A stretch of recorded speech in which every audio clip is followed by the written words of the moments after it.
Chapter 1. Before setting out traveling the world solo, from dare I to I'm on my way. Separating fact from fiction, myths and misconceptions surrounding traveling alone. Getting past the fear obstacles which hold you back and onto actually traveling solo. A journey of 1,000 miles must begin with a single step. Lao Tzu. The world is full of those who dream of traveling. The world is not so full of those who actually do it. Why? Well, although each person has slightly different reasons, there are also common denominators, the biggest of which tends to be fear. It is important to know that feeling fear is not just totally okay, but absolutely normal. Anyone who suggests otherwise is either an extremely rare personality type or simply not telling the truth. There are a few of us solo travelers who didn't embark on our very first adventures without a bunch of anxieties, and in my case, I can admit to being totally terrified. But fear doesn't have to be an insurmountable hurdle. With fear, to greater or lesser extents, being a very real thing for all of us before traveling alone, the only thing which separates those who do it with those who don't is getting past those worries enough to take that leap of faith. And that is where this chapter will help you, addressing those things that might be fueling your fear and showing you how to get past them. Fear tends to spring from the unknown, and where fear is traveling is concerned, most of it has no real basis in fact, but instead sprouts venomous tentacles from all kinds of myths, half-truths, and vaguely perceived monsters that don't exist. Put a name to those monsters, and many of them will disappear in front of your eyes. If you were to ask the majority of people who travel if any of their original fears turned out to have any real foundation once they got going, you would receive an almost resounding no. So, dare you do it? Of course you do, and I will show you how. Separating fact from fiction, myths, and misconceptions surrounding traveling alone. Number 1. Don't believe you have to have a lot of money to travel to exotic locations or to travel for extended periods. If you have your heart set on luxury resorts, fine dining, and travel filled with such things as helicopter rides, then yes, of course, it can cost a fortune. However, there are heaps of ways to do it cheaply, and in reality, hitting the road can actually cost less than staying at home, depending on where you live. And doing it cheaply doesn't mean having to stay in dumps, eating nothing but cheap noodles, or missing out on the fun stuff either. I've now been traveling nonstop since 2003, and my bank balance typically has less in it than almost everyone I know. There is a whole chapter of this book dedicated to keeping the cost down and many options for making the fun stretch as far as possible, and it can be a long way. Number 2, don't believe traveling alone is difficult. The main group of people who perpetuate the myth that travel is difficult is typically made up of travelers who want to make their own adventures appear intrepid and present themselves as fearless. Yes, traveling can be hard, and there are challenges that also come with it solo, which incidentally are always outweighed by the tremendous rewards in my experience. However, you will be the one dictating how hardcore or comfortable your globetrotting will be. Number 3. Don't believe that you have to have a super adventurous personality type. If you decide to pack an adventurous spirit into your luggage, then all well and good, but it's not an essential prerequisite for fulfilling travel. On my first forays into the world of solo travel, I was timid, terrified, and about as unintrepid as it is possible to be. In my experience, that spirit of adventure tends to develop as you go, and as you gradually become more confident in your own ability to go happily solo. Like everything else with regards to solo travel, you get to choose and go the way of what makes you most happy and most comfortable. If hardcore trekking volcanoes, staying with local families in the middle of nowhere without having a language in common, or leaping from bridges into swirling white waters many feet below makes you happy, then go for it. But if tranquility exploring ancient ruins on a bicycle, or just wandering the streets of whatever town you have arrived in, gives you as much of a thrill as you need to then follow your heart and itinerary. Number 4. Don't believe that the majority of people travel in couples or groups. If you head to hideaway romantic islands, you might find a lot of couples. If you head to party destinations, you might come across a lot of group of people.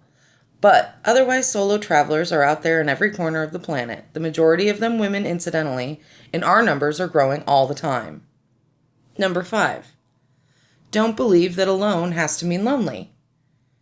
To say you will never be lonely when traveling solo would be a lie, but I would imagine there are a few reading this that can say they're never lonely in normal life from time to time anyway. I'm typically quite happy in my own company, but my biggest fear before I started to travel was that I would be lonely, especially as I had always previously been used to traveling with my partner. It was the very first of the many travel fears that I had was put to bed, and almost from the first moment I touched down in Thailand, I realized that traveling actually raised my chances considerably of meeting like-minded souls and making connections with a whole bunch of super interesting people from every corner of the planet. People who had dared to be different and to step outside the normal constraints of everyday life, no matter how terrified they were. I have since learned so many tricks for how to address the lonely when it hits, and there's a whole chapter of this book dedicated to that very subject. Number 6. Don't believe that all those who travel alone are young, hippie types, or that only young people use hostels. While the young hippie types are most certainly out there too, so is every other age group. Traveler demographics cover everything from students to surgeons and show that travelers can come from every kind of professional or educational background imaginable. The same is true of hostels. There are without question hostels geared towards the crazy party crowd, but so too are the others aimed at an older, more tranquility-seeking set. Generally, however, the majority of hostels are a wonderful melting pot of age groups and nationalities. Number 7. Decide for yourself what is and isn't safe rather than accepting a blanket solo travel isn't safe for women point of view. I've spent my whole life as a woman, and I've had to be aware of every single danger women have to face in life in general in my home country. Crime statistics back home in the UK would at times make alarming reading for any foreigner visiting, but nobody ever tells me it isn't safe to be in the UK as a woman. Familiar dangers and hazards lose their alarm impact, whereas the unknown can appear terrifying, which is why I always do my research before hitting a destination. That way I can use the same strategies for keeping myself safe when I travel as I do if I am out and about back home. There are parts of the world I wouldn't travel as a lone female. Some parts of Africa, for example. But I have covered every continent, and in my experience, no-goes for females are far fewer than scary mongers who would have you believe. How to get past the fear obstacles which hold you back and onto actually traveling solo. If you get a chance to take it, if it changes your life, then let it. No one said it would be easy. They just promised it would be worth it. Jesse Margoudakis. Number 8. Write a list of your biggest fears. Write this list and then for each entry, ask yourself what you could actually do, using this book as a helping hand to reduce or even totally eliminate those concerns. Be sure your fears are based in reality and not some incorrect preconception or vague myth that you might have heard. Number 9. Start doing a little research on destinations which appeal to you. While doing this, ask yourself what challenges you see such destinations presenting to you. Again, with the help of this book, explore ways you could deal with such challenges and do it all from the safety of your own lounge. There is always a solution, and while many of them are discussed in these pages, you might surprise yourself by finding solutions inside yourself. Number 10. Spend some time browsing through travel forums. Travel forums are bursting at the seams with people asking all the same questions and with all the same fears you probably have. Just 5 minutes spent scrolling through the queries and advice wanted posts on a forum will make you realize very quickly that you're most definitely not alone. Being plagued by worries and a bunch of fear obstacles that might be preventing someone from making a decision to book that plane ticket is a common theme. And don't be fooled by the matter-of-fact nature of queries such as, "I was just wondering." Underneath those calm words is quite possibly an individual full of huge fears and doubts. Be comforted by the many, many solutions offered by those who have trodden the world's solo adventure pathways before you and are right now working towards doing it again as soon as feasibly possible. They almost certainly once stood in the very same scaredy-cat shoes you're standing in now. If you have something on your mind which hasn't been raised before, highly unlikely, then post your own query. It was browsing through a travel forum, looking for potential travel companions, which made me think that final leap from, I want to travel the world solo, to actually doing it. I came across a post from an 83-year-old lady who was seeking a companion to travel through Asia with. In that moment I thought, shame on you, girl. If she can do it, then so can you. Some other true inspiration for me came from finding later dated posts from those that were originally one of the vaguely unsure or very obviously scared. Now returned from their travels, such posts tended to use similar words along the lines of incredible, life-changing, and unforgettably special, while phrases such as not sure why I was so nervous or why did I wait so long also came up a lot. There are heaps of travel forums, and simply typing something generic like travel forum into a search engine will flood you with results.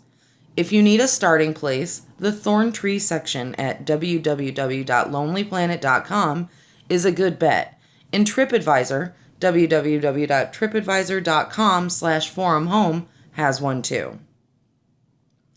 Number 11. Decide whether language difficulties are surmountable for you. Language and communication problems will crop up again and again, but it's usually only as big a problem as you make it. Once I learned not to feel silly, embarrassed, or frustrated by failing spectacularly to get my question or needs understood, having to mime something elaborately like a clown, or being totally misunderstood, everything really fell into place. Hitting language obstacles can all be part of the fun and adventure, but I tend to find new key phrases go a long way. It's very rarely that valiant attempts to speak the local language are not met with appreciation and delight. In Thailand, for example, anything beyond hello and thank you from foreigners is so unusual that my 5 or 6 Thai phrases had the Thais in repeated raptures and claiming that I spoke Thai. More than anything else, I have learned a smile is my biggest weapon. It's universally understood and has the power to open all kinds of doors. Translation apps such as Google Translate can also come in handy. There are plenty of free ones. There are even those which will help you put past the whole non-Roman alphabet issue, such as Weigo. Use your phone camera to focus on anything in Chinese, Japanese, or Korean, and it will produce an instant translation for you. For those times when you really can't face another train impression, trying to find the station, or simply getting a little over frustrated with communication issues, simply head to wherever there is a large accumulation of tourists. Here you will always find locals who speak English. And if the whole language issue really feels insurmountable for you, pick an English-speaking destination or one which has a high percentage of English speakers. There are some which might surprise you, such as Belize in Central America, the Philippines in Southeast Asia, India. English is a common communal language here, as there are so many regional languages, Trinidad and Tobago in the Caribbean, and there are more than 23 African countries which list English as one of their official languages. Number 12. Understand that fear and excitement are opposite edges of the same sword. Just as it isn't possible to move through normal everyday life without fears and concerns, it is almost certain you will embark on your travels with at least a few fears coming along for the ride. Even after 15 years of nonstop travel, I still have little fear pangs when I'm about to hit a new destination. However, I've also learned that this whole element of fear, trepidation, and having to take something of a leap of faith is also the exact same thing which excites me and keeps me addicted to travel. The ironic thing is, almost every fear I have ever had has turned out to be an unnecessary waste of energy.